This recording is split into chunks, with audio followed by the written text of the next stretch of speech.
ব্যাপক বিক্ষোভের দুদিনের মাথায় পদত্যাগ করেছেন শিক্ষামন্ত্রী ধর্মেন্দ্র প্রধান। সন্ধ্যায় প্রধানমন্ত্রীর সরকারি বাসভবনে অনুষ্ঠিত মন্ত্রিসভার বৈঠকে প্রধানমন্ত্রীর কাছে পদত্যাগপত্র জমা দেন তিনি। দেশটির জেনজি কিশোর তরুণের ডাকে সরকার বিরোধী আন্দোলনে উত্তাল বিভিন্ন ভারতে কেন্দ্রীয় শিক্ষামন্ত্রী ধর্মেন্দ্র প্রধানের পদত্যাগ, সাম্প্রতিক নিট ও নেট পরীক্ষার প্রশ্নপত্র ফাঁস এবং নানা অনিয়মের প্রতিবাদে ককরোচ জনতা পার্টি বা তেলাপোকা পার্টির ব্যানারে এই আন্দোলনের ডাক দেয়া হয়। ব্যঙ্গাত্মক এই প্রতিবাদের মূল উদ্দেশ্য ছিল সরকারের চরম ব্যর্থতাকে চোখে আঙ্গুল দিয়ে দেখিয়ে দেয়া, যা মুহূর্তের মধ্যেই রূপ নেয় এক বিশাল গণবিক্ষোভে। বাংলাদেশের জেনজি আন্দোলনের প্রতিচ্ছবি যেন এবার দেখা যাচ্ছে ভারতেও। রাজাকার আখ্যা দেয়ায় শেখ হাসিনার বিরুদ্ধে যেভাবে জনরোষ তৈরি হয়েছিল, একইভাবে ভারতীয় শিক্ষার্থীদের তেলাপোকা আখ্যা দেয়ায় ক্ষোভে ফেটে পড়েছেন দেশটির তরুণরা। ক্ষুব্ধ হয়ে তারা গড়ে তুলেছে তেলাপোকা পার্টি। প্রতিদিন তীব্র হচ্ছে আন্দোলনের মাত্রা।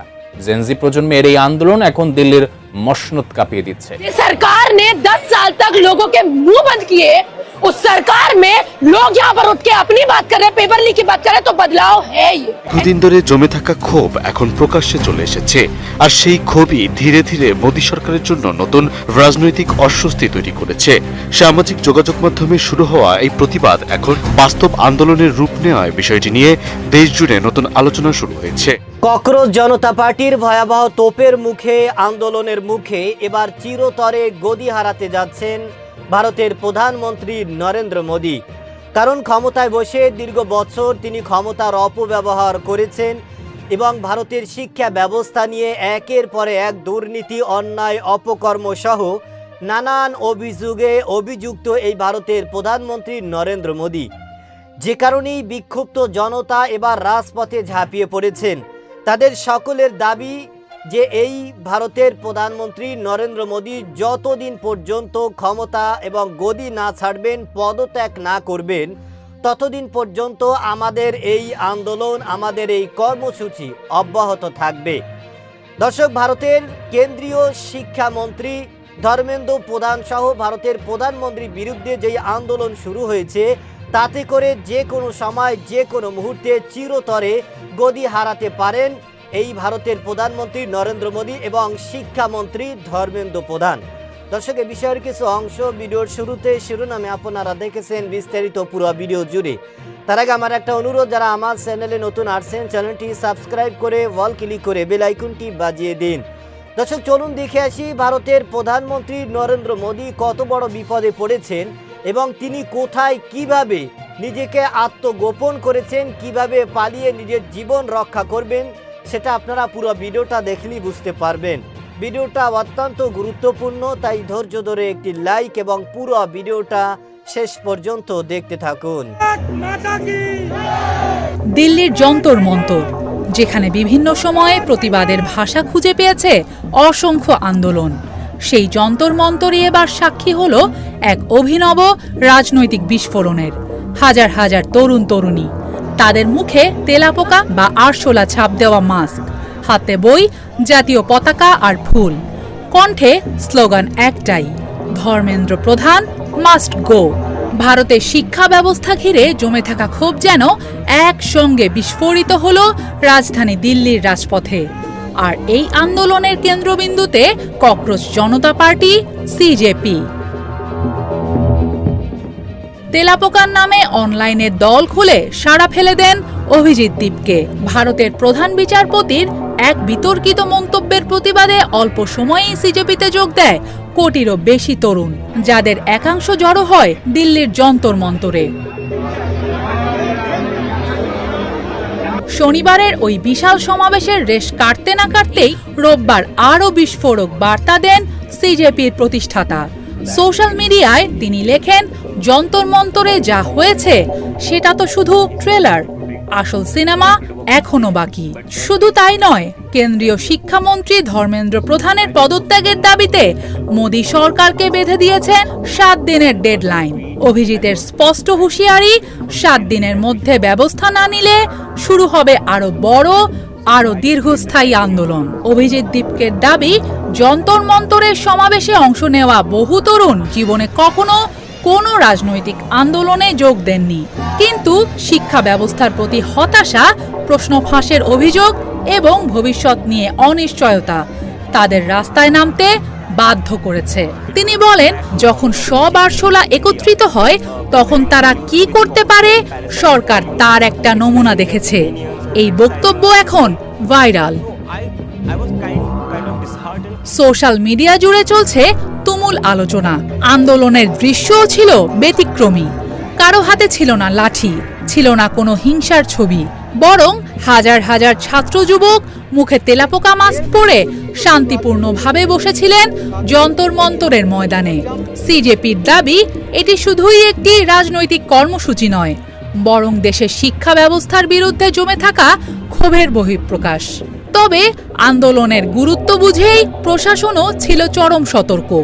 দিল্লি জুড়ে মোতায়েন করা হয় বিপুল পুলিশ বাহিনী। বিমানবন্দর, মেট্রো স্টেশন, বাস টার্মিনাল সব জায়গায় ছিল কড়া নজরদারি। শিক্ষামন্ত্রীর বাসভবনের চারপাশেও জোরদার করা হয় নিরাপত্তা। কারণ ডিজিটাল দুনিয়া থেকে জন্ম নেওয়া এই আন্দোলন যে এত দ্রুত রাজপথে শক্তি দেখাবে তা অনেকেই কল্পনা করেননি।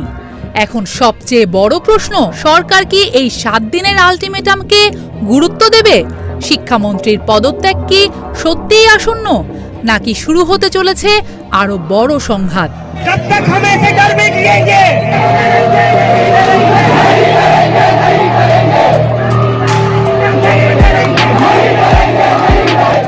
ভারতের ভঙ্গুর শিক্ষা ব্যবস্থা, তীব্র বেকারত্ব এবং একের পর এক প্রশ্নপত্র ফাঁসের ঘটনায় ক্ষুব্ধ তরুণ প্রজন্মের এক অভিনব প্রতিবাদের নাম ককরোচ জনতা পার্টি, সিজেপি।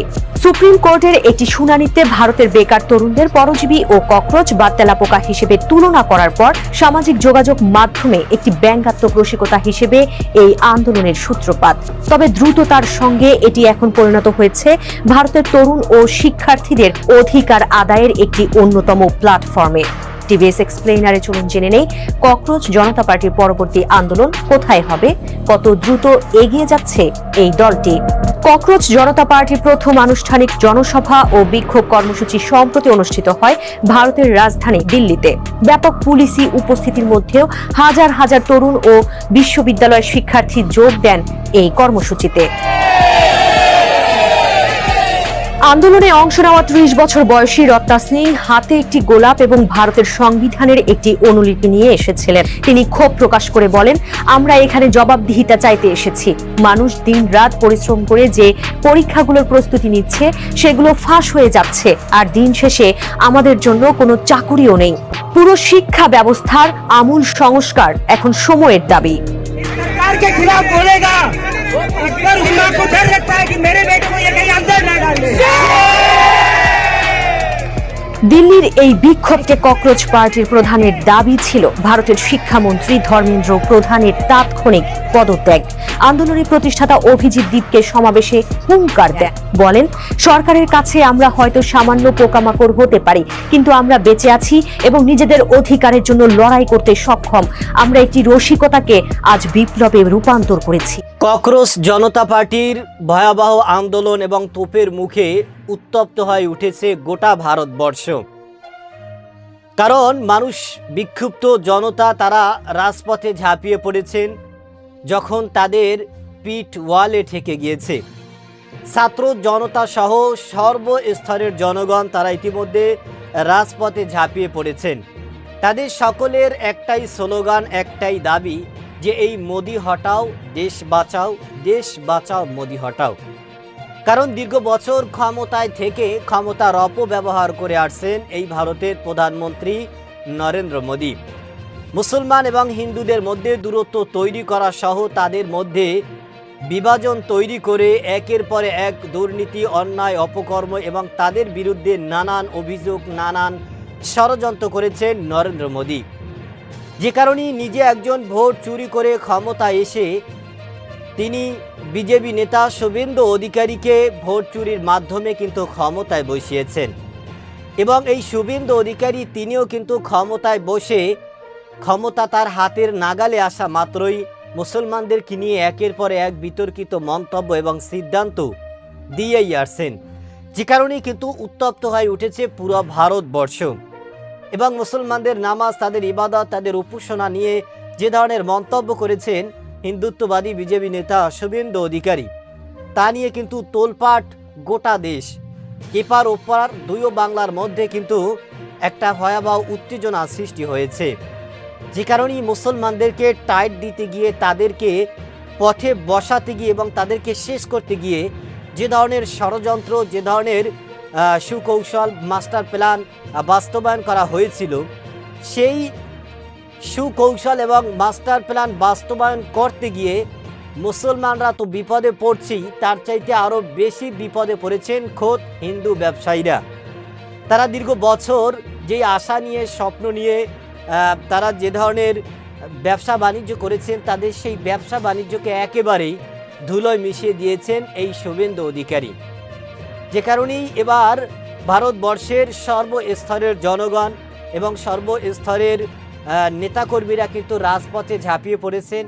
তাদের সকলের দাবি যে এই হিন্দুত্ববাদী বিজেপি নেতাদেরকে আমরা আর ক্ষমতায় দেখতে চাই না, তাদের পতন চাই, তাদের পদত্যাগ চাই। যতদিন পর্যন্ত তারা পদত্যাগ না করবে, তারা তাদের ক্ষমতার মসনদ গদি না ছাড়বে, ততদিন পর্যন্ত ভারতের এই ককরোচ জনতা পার্টির আন্দোলন এবং তাদের কর্মসূচি সব কিছুই অব্যাহত থাকবে। যে কারণেই এই ভারতের ককরোচ জনতা পার্টির সাথে বিভিন্ন দলের এবং বিভিন্ন নেতাকর্মীরা, বিভিন্ন সেলিব্রিটিরা তারা কিন্তু তাদের সাথে যোগ দিয়েছেন প্রকাশ্যে। যে কারণে যে কোনো সময়, যে কোনো মুহূর্তে কিন্তু চিরতরে গদি হারাতে পারেন এবং চিরতরে ক্ষমতা থেকে বঞ্চিত হতে পারেন এই ভারতের প্রধানমন্ত্রী নরেন্দ্র মোদী এবং ভারতের কেন্দ্রীয় শিক্ষামন্ত্রী ধর্মেন্দ্র প্রধান। দর্শক, এ ব্যাপারে আপনার কি মতামত সেটা আমাদের কমেন্ট সেকশন অবশ্যই জানাবেন। আজ এ পর্যন্তই। সুস্থ থাকবেন, ভালো থাকবেন। দেখা হবে আগামী কোনো ভিডিওতে, কথা হবে নতুন কোনো বিষয় নিয়ে। সে পর্যন্ত ভালো থাকবেন। খোদা হাফেজ।